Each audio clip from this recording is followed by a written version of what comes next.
If Kevin Henkes wrote this book intending to discourage readers from making fun of other people's names, then why did he name the kindergarten teacher Mrs. Chud?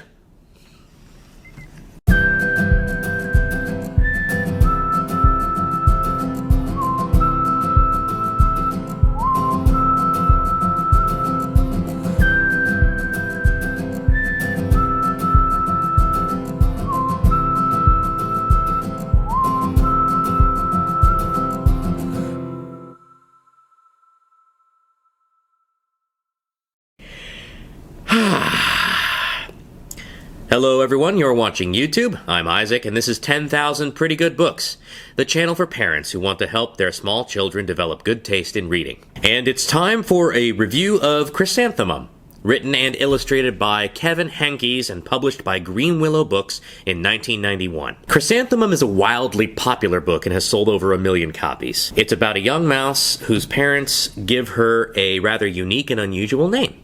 Chrysanthemum. She loves her name until she is old enough to go to school where she is teased by the other mice about her name. This makes her miserable, and her parents reassure her that her name is absolutely perfect, just like she is. She stays in a slump for a few days, very disheartened that her classmates don't seem to appreciate her name the same way she did before she went to school. It's not until the popular music teacher reveals that she too has a long and unusual name that Chrysanthemum's social standing is restored, along with her former cheeriness. Hey, take a moment to like this video and subscribe to the channel so you don't miss out on upcoming new reviews. Hey, there's a lot to love about this book. It's cleverly written, it employs a really lovely pattern of triple repetition throughout the whole book. The story takes place over 3 days. Chrysanthemum wears 3 outfits. The lines of dialogue often come in threes, or 3 different verbs will be used back to back to back. 3 other little mice, Joe, Rita, and Victoria,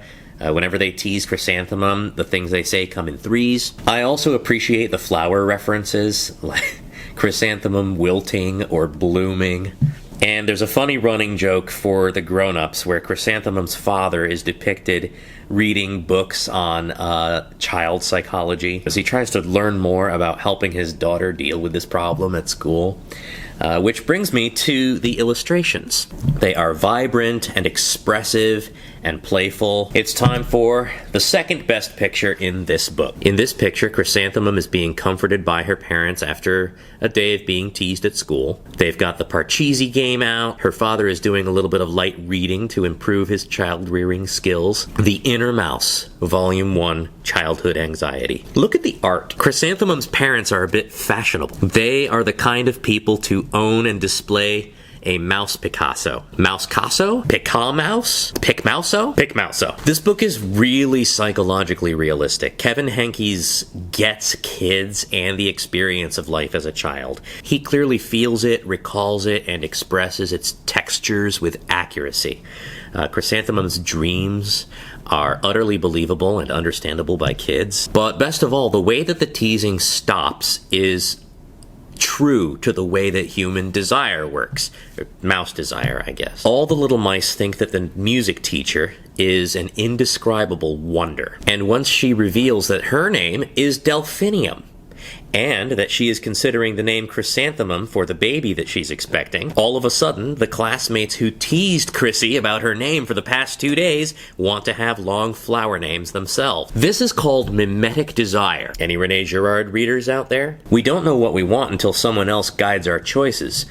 Peers, influential models, teachers. It's great that the music teacher, knowing that she has influence over the little mouse students, gently redirects their wants, their tastes, and their desires. And much better than the regular teacher, Mrs. Chud, who is completely useless. And that's another thing. This book is often read as having an anti-bullying message and promoting things like self-positivity, self-acceptance, self-esteem. You know, a lot of self stuff. But if Kevin Henkes wrote this book intending to discourage readers from making fun of other people's names, then why did he name the kindergarten teacher Mrs. Chud?